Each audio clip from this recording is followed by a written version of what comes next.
Here we go again. No, not again. You've been before. How long have we been doing this? Once more unto the Again, until we're both dead.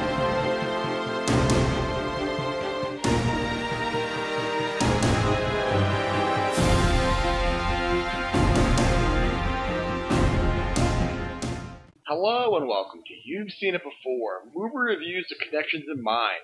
Jurassic World Fallen Kingdom is the sequel to 2015's Jurassic World and is directed by J.A. Bayoni and once again stars Chris Pratt and Bryce Dallas Howard.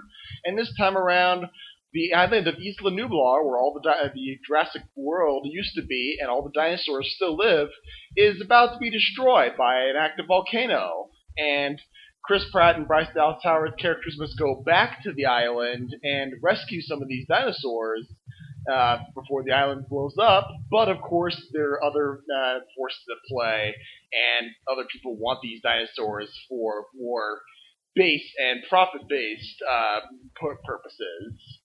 Now, this video review will contain spoilers of Jurassic World Fallen Kingdom, as well as certain other films. There will be a full list in the description below. And if you've not seen Jurassic World Fallen Kingdom yet, or any of the films listed below, and want to wait until you have, stop the video at this point and come back later. But with these things in mind, though, let's begin. So, as expected from these latest Jurassic films, there are certain callbacks to previous films in the Jurassic franchise. Most notably, while there are certain theme callbacks to them, such as when Maisie is being stalked by the Indoraptor and she is trying to get the dumbwaiter door closed, as they call back to a scene from the first Jurassic Park in the kitchen with the raptors. More thematic-wise, there are certain parallels to be drawn between Jurassic World Fallen Kingdom and the earlier Jurassic films, such as The Lost World, Jurassic Park, also, much like Jurassic World Fallen Kingdom, features either a relative or a close confidant of one of the original founders of Jurassic Park, wanting these dinosaurs for his own profit-based motives, and things end up blowing up in his face.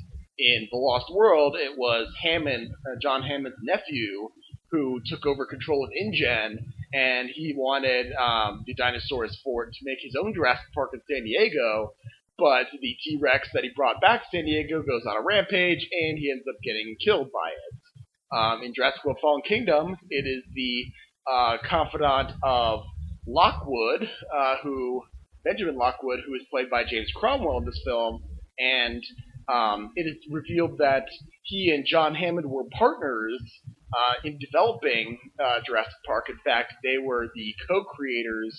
They together extracted the first dino DNA from amber, from mosquitoes trapped in amber, and this confidant, he wants to bring the dinosaurs back from Isla Nublar, and he wants to hold an auction to auction off all these dinosaurs to nefarious people, but of course things end up going wrong, and he ends up getting killed by the T-Rex. This film also features a similar ending to Jurassic Park III, in which both of these films, where at Jurassic Park III it's a closing shot, and Jurassic World Fallen Kingdom it's after credits scene, both feature pterosaurs flying off into the real world, off the island towards the mainland, and the ending implies that mayhem could ensue after that front, whereas Jurassic Park 3 had this shot and there's more peaceful intentions for these pterosaurs. In Jurassic World Fallen Kingdom, however, the implication is that these pterosaurs are going to mess some stuff up, since they're seen perched atop the Eiffel Tower replica in Las Vegas, and these pterosaurs have been known to kill a lot of people. Of course, the big action set piece of Jurassic World Fallen Kingdom is Isla Nublar, mainly having to outrun a erupting volcano island and flows of lava everywhere as well.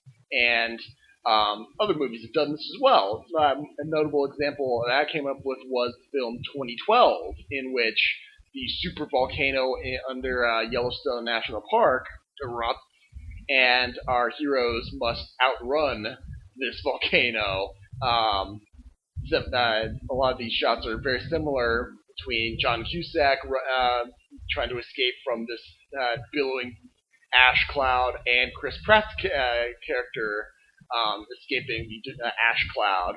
However, there weren't any stampeding dinosaurs in 2012.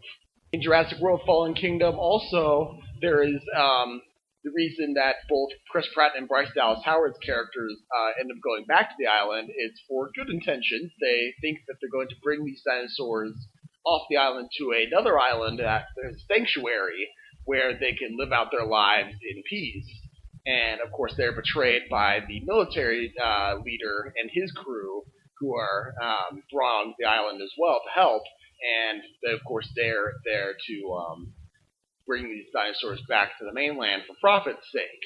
Other films have done this, of course, both film and literature as well. One example that I came up with was Atlantis: The Lost Empire, the Disney film, in which the expedition to find the lost city of Atlantis, Milo Thatch and a couple of other characters are going for expedition's sake, for scientific sake, to benefit mankind, theoretically. But Rourke, the military leader of the expedition, he ends up betraying Milo and some of the others, and he kidnaps the heart of Atlantis for his own profit-based motives. Finally, and this is a negative on the film, Jurassic World Fallen Kingdom, it is revealed near the end of the film, and it's really brushed off rather quickly, in fact, that it turns out Maisie, the granddaughter of Benjamin Lockwood, is in fact a clone of his daughter who was killed in a car crash, and that death broke apart his friendship with John Hammond, and he just wanted Lockwood just wanted his daughter back, so he cloned his daughter, and he got his granddaughter out of it.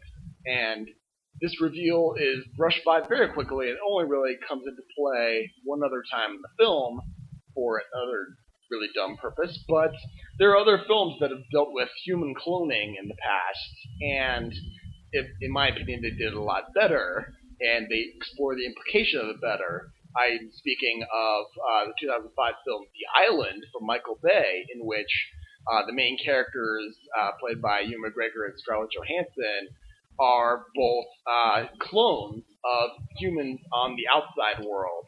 And the movie goes in depth. This knowledge isn't revealed until right around the end of the first act, and that reveal is very powerful for the story going forward. So another comparison, it's something that's been done before and done better than Jurassic World Fallen Kingdom. So that brings me up to my recommendation. Given all this, should you go see Jurassic World Fallen Kingdom? In my opinion, if you see it, great. If you don't, I understand as well. This is a very mixed bag. There are some great scenes in this film. The scenes with the T-Rex are always fun. I thought that this time around they actually did a much better job with practical effects. The animatronics are more top-notch this time around, especially in the scenes where all the dinosaurs are captured and they're in their cargo containers on the ship headed towards the mainland. The sedated T-Rex is very impressive. Also, Chris Pratt's character is also a fun addition. I think he does some great work in this film, but the writing in this film is terrible. I'm just gonna say that. The dialogue is horrible. The way that things just happen, and there really is no explanation about it.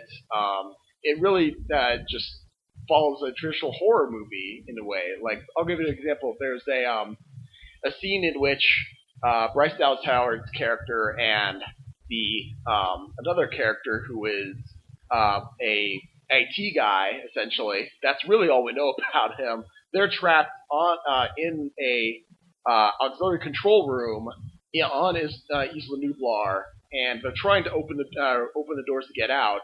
However, one of the doors opens and lets in an Allosaurus, and this Allosaurus threatens our two characters, but they are able to escape when they notice an escape hatch on the side of the wall, so they can escape. My question is, why didn't you notice that an hour ago when you were trying to get out of the room?